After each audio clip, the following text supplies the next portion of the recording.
today we're going to be talking about the Apple Vision Pros. Is that what it's called? Apple Vision Pro? Yeah. With a full house after a very long time. Thank you.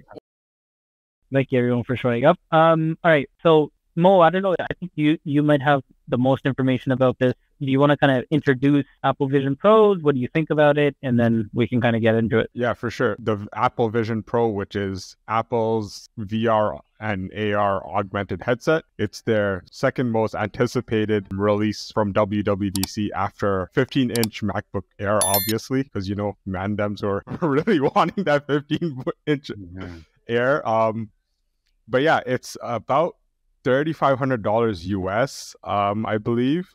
It has a crazy amount of technology in it. What else? It is running a laptop, essentially. It is essentially a laptop. It's running an M2 chip. You can use it wirelessly, or you can use it wired. You can use it wirelessly for 2 hours, or wired indefinitely with the battery pack. It has definitely turned some heads.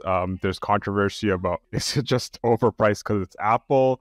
What's the market for this? Why are they releasing this? Because you can get cheaper headsets from Facebook or whatever. And why are they releasing it? Because the Facebook is not doing well in the VR space. So what makes Apple different? I just wanted to ask a question here. The M2 chip that's inside it, so can you run it without a computer? Because most other VR devices, don't you need a computer? Yeah, or some kind of device? It's fully unplugged. It will connect with your laptop, and we can talk about that in a bit. But if needed, or it has to. If needed, it doesn't need your laptop. You can use it with your laptop to do some cool things, but it's definitely not needed. Yeah. It's kind of it has, even Oculus, you don't need a computer to use it. So essentially, they take the connection from the computer if they need to, but Oculus works on its own as well. And with Apple Vision Pros, what they're doing is essentially, if you connect to it, just they're trying to go on the same theme of what Apple does, right? Vendor lock-in. Once you have this, you also can connect to this and this and this. And so they allow you to connect to your Mac, and now what it'll do is they'll take the screen after it connects, and then it'll bring it up, and now you can have displays automatically with the Vision Pros, and now you can have 50-inch 3 monitors all across the board with your laptop, and in AR, meaning it's gonna display your monitor up in front of you. You can also see your surroundings still, so it's kind of you've never left your surroundings, and you still have those monitors, which is pretty impressive. I know Oculus has a pass-through function which can do that, but I don't think it's the same. And you also have to download special apps to be able to do that, whereas I think this is integrated into the Apple Vision Pro. So that's cool. Did you guys hear about what are you going to go on? The whole privacy stuff there's talking, I seen some videos about how so I guess it shows it on the outside. There's a camera on the inside showing your eyes, I guess, for the outside world to see you still. Right. Yeah, it looks hella dumb, but I guess I don't know why they did. It does kind of look freaky, but what it does is, according to my knowledge, is it takes in cameras inside, and so it tries to record your eyes, and then it has a display in front which displays that, and it only does that. So this is kind of cool. Is if you're in VR, it doesn't show it. It doesn't show your eyes, but if you're in AR, it does show your eyes. So it looks okay, I am looking outside right now. I can see you. But in actuality, they're just taking cameras from the outside and displaying that on the inside as well, right? So it's not a real pass-through. It's not it's a tinted window which has one way to look through, or those, what are those interrogation glasses? It's not that, where you can see through it. Yeah, exactly. There you go. One-way mirror. I don't even know what it's called, but So what are your guys' thoughts on the price?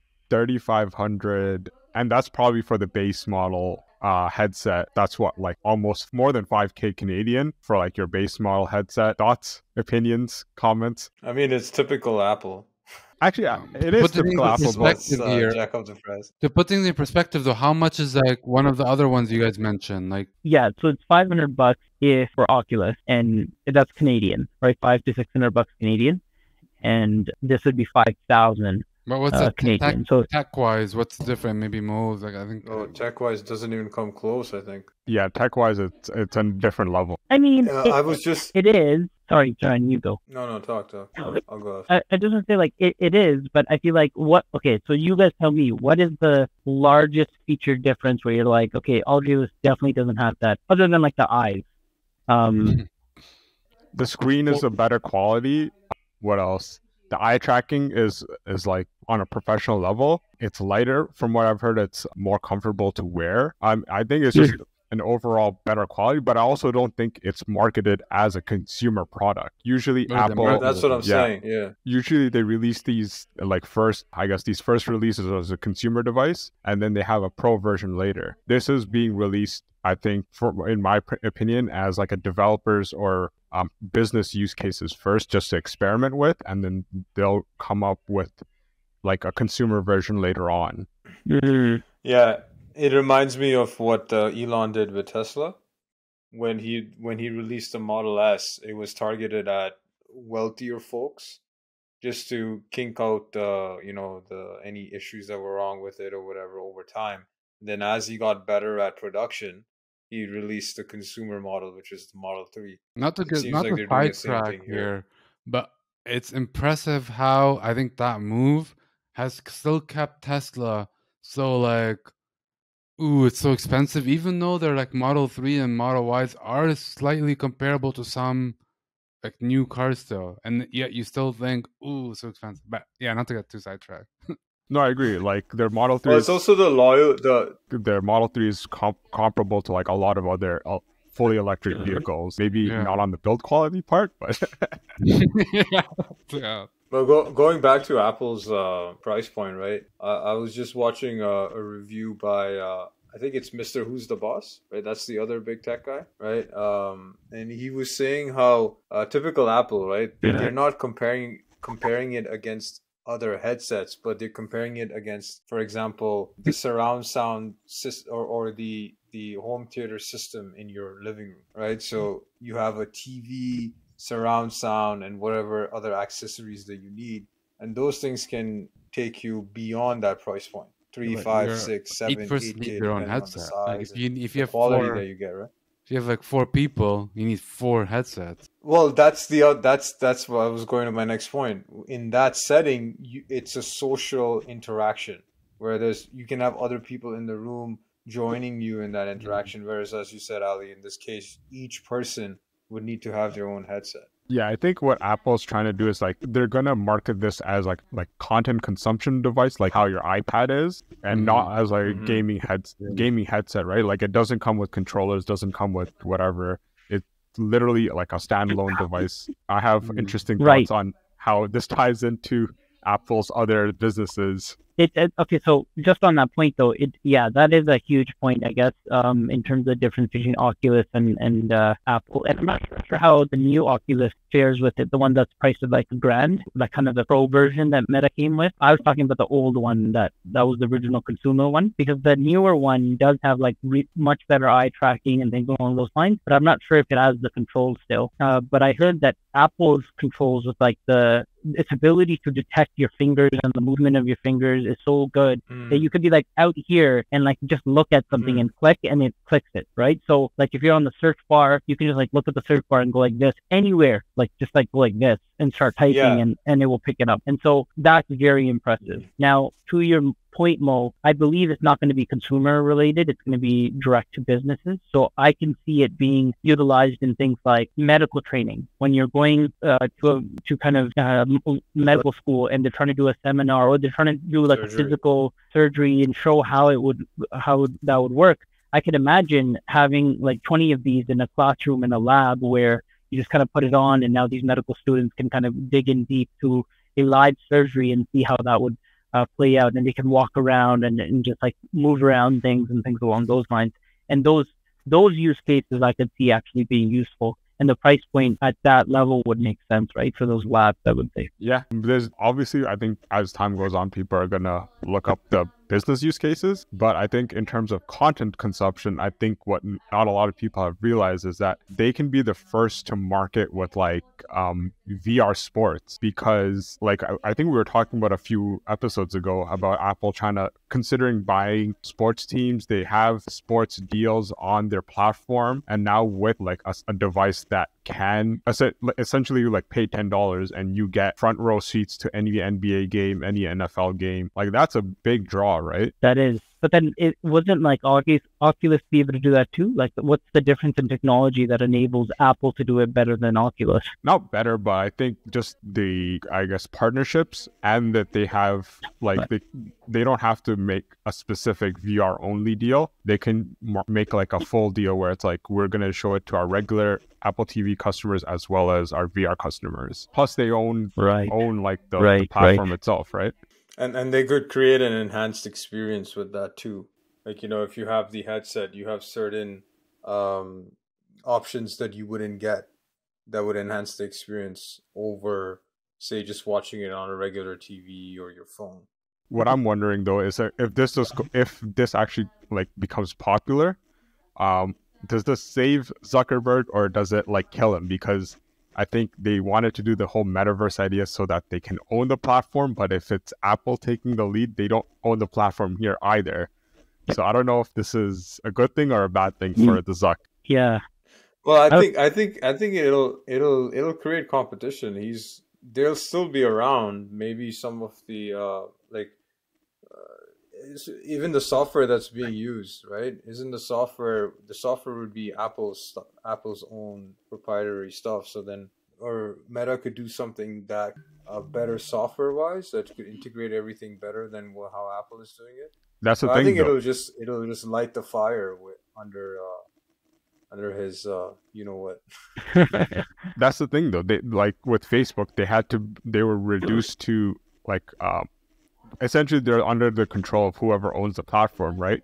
And with Apple's like privacy changes, they lost a big chunk of money, and that could happen with the Vision Pro as well, where if they start relying on revenue from the platform, like Apple's platform, and Apple makes a change, they're then on like they have no recourse. Yeah, I agree, and I think the lead that Apple has relative to Meta is the fact that they've been in hardware for so long, right? Like right from the beginning. And so they have that edge, they have that experience. They understand the kind of logistics behind delivering hardware at a mass level. And of course, Meta has done it clearly. Mm-hmm. They've done it with the Oculus and things along those lines, but they just have a little bit more experience on that front. Mm-hmm. And so I think it would have been possible for Meta to actually compete had they continued with the investment level that they were planning on doing. But then they realized that they couldn't keep on that track, and the shareholders really boxed in Mark, and he wasn't able to commit to that. And so he shifted to AI to kind of save face. He did a bunch of layoffs, and I think that distracted him for his VR vision. They can't actually go down that path, and Apple saw an opportunity, and they said, hey, like, they can't do that. We're flush with cash. We can actually target this. Let's try it out and let's compete in this space. And we potentially could create the platform that Meta was trying to do, which they can now, right? It's unfortunate because I think he could have won had he continued with that investment level. To your point about the hardware. Go, because I'm going way back. Okay, so Tran first. Yeah. Yeah, no, to your point about the hardware, Cole, Apple's had years to test out the hardware, quote unquote, because a lot of the technology that's being used in this is stuff that they've already been working on with their other devices. Like some of the tech that's used in their headphones, some of the tech used in the Apple Watch, the tech used in the phone, the LiDARs and stuff, right? That's stuff they've already been working on. Mm-hmm. And I actually saw that in the same video that I saw. He was talking about how they've had years to work on that in separate hardware products. And now they get to put it all together into one. Right? So they've been doing this. That's actually a very good point, right? Because also when you concentrate on a specific portion of the product very well, or what's the word I'm looking for, specifically, and just that portion of the product, you concentrate on the quality of just that section. And so by bringing it together, you've brought in superior components together as well, rather than holistically sort of think of one product, and you're not going to spend much time on, let's say, the LiDAR, or you're not going to spend much time on just the Apple Watch components and things along those lines, or the eye tracking alone. But now that we've spent years doing that specifically and specialized on certain components and bringing it together, they're like the top of their game in terms of all the components. That's a very good point. Very, very good point. Yeah. And that's something that someone like Meta doesn't have, because first of all, they started off as a software company. Yeah. And hardware is not their forte, right? Apple's been a beast for the last 20 years with hardware. So I was gonna Ali, say, what did you? yeah, like to go back to, I think, Mo, you were saying at the beginning that like this is more geared towards like businesses and like developers to build on it. And yeah, I'm just looking at the landing page, and it is like, I'd say it's 50, maybe even 60% is like work style stuff, and the other 56 is like 40-50 is like actually watching movies or like entertainment, I guess you can call it. But they like showcase like, you know, like PowerPoints and stuff like that. So I definitely think they're gearing it more towards like work than pleasure, or at least 50-50. Like, you'd think that this product would be more, I guess, geared, like typically they gear it more towards like gaming and like fun. Apple's definitely taking more of a position of like work. Yeah, where are you seeing this? Because I'm looking at the landing page too, and I don't get that impression. So I'm on this page here. I was just Googling. This is the page that opened up for me. Then you scroll down. Even this person, there's nothing here, but he just dressed professionally, right? Like it's not even there's no work here, but it's just being dressed like that. So this one I believe was a little bit I forget what this one. I believe this one's more on the fun side. I believe he's like looking at pictures. Yeah, I see one below where he's on a desk. He's on an office desk type setting, and he's she's reading the news, which looks like a workspace. Granted, all this, I think this is the AR kind of use cases are going to be a bit more what's the word I'm looking for, useful. But I also thought AR was going to be glasses, like Google Glasses type. Not to bring that back, but essentially it's glasses, but it puts on kind of a layer on top of the real world setting. Whereas this is still. Is it not crazy that with those Google Glasses, when they came out, we thought those things were bulky? Yeah. Yo, Google Glasses was actually ahead of its time. Way ahead of its time. Right? Yeah, no, I would agree. Well, think about it. Like, if you could get this computation level on those glasses, heck, I would get those glasses for sure. If you can get computation, like program, sorry, what was it? Like this level of like deliverables or the thing. What's the word I'm looking for? These types of features, but in those glasses. Yeah, the performance. Yeah, there you go. Performance of the computer hardware, right? Yeah, hands down, I'd get that. I think anybody would get that at that point. But see, what they did is like it's glasses first, and then layer on top of the world, which with these layers. Whereas this is a full set. It's not the world. It's a image of the world at your eyes, like right here. Yeah. Right. And I think that is the issue I still have with VR, and now with Apple's AR kind of approach, which is to have screens in front of your face. What does that do to your eyes, and how does that, in the long term, affect your eyes? And is it feasible to even use these long term? Right?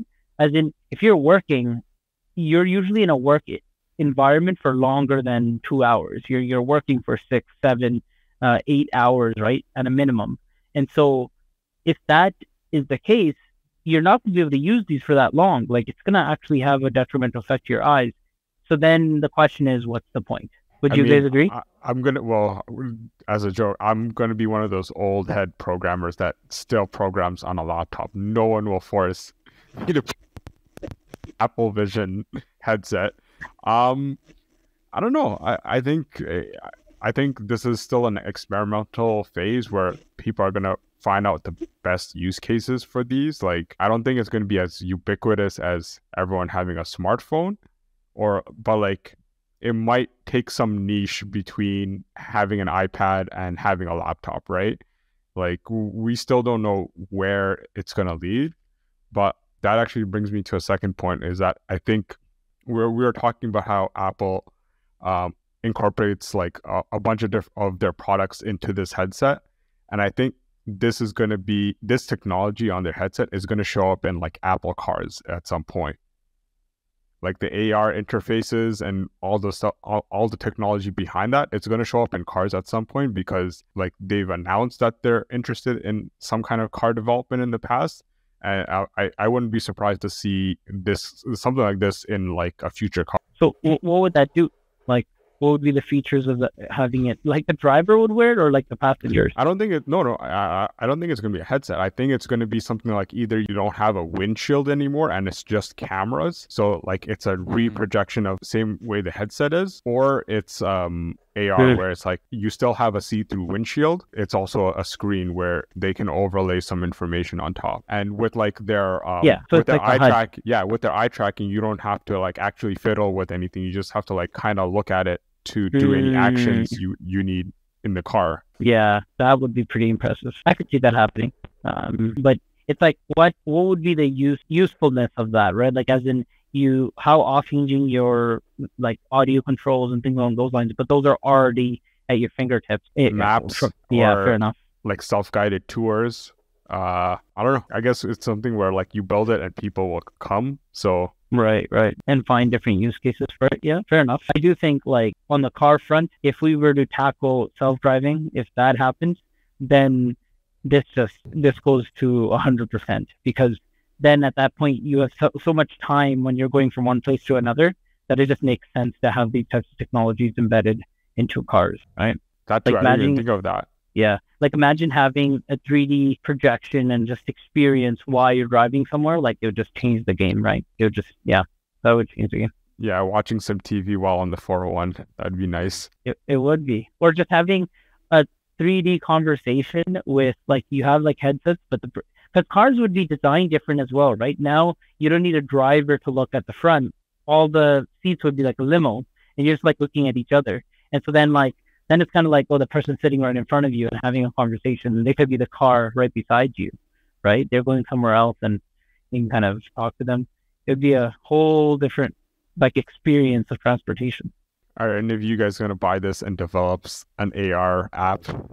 If they give it to us for free as a developer, sure. Heck, I'd get a Mac at that point. That's funny. I feel like I'd be the consumer, just using it to consume content. But I could see like some applications that I think we could develop. I have a couple ideas where I'm like, okay, that could actually be useful. So you never know. Maybe we can give it a try. But I think I would target the Oculus just because it's cheaper at the moment. I have a bright idea, bring back that section for any developer that needs an AR idea. There's an app on the iPhone called Sunseeker. It's just an app to track the sun, and it tells you which position it's going to be at what time and what day. It's honestly pretty handy if you need sun calculations for like your plants or something. If you make an AR version of that, that'd be crazy, because like for me, I use this app to figure out which window is the best for a plant or something, right? With an AR thing, like I don't have to look at my phone. I can like physically see, this is where the sun is going to be, this is how the shadows, and this is where the light is going to be. I think it would be pretty handy. That would be very handy. And it's not super complicated. I feel like that's something a single person can do. Yeah, probably. Guys, if you do end up making it, please give us some royalties. That'd be great. Yeah. We do need some sponsorship. We really appreciate it. All right. This is a great discussion. Thank you for bringing it up, Mo. And if you guys have any questions or your thoughts, please put it in the comments below. Please do subscribe. We really appreciate it. If you guys made it this far, we really appreciate you guys taking the time. Thank you.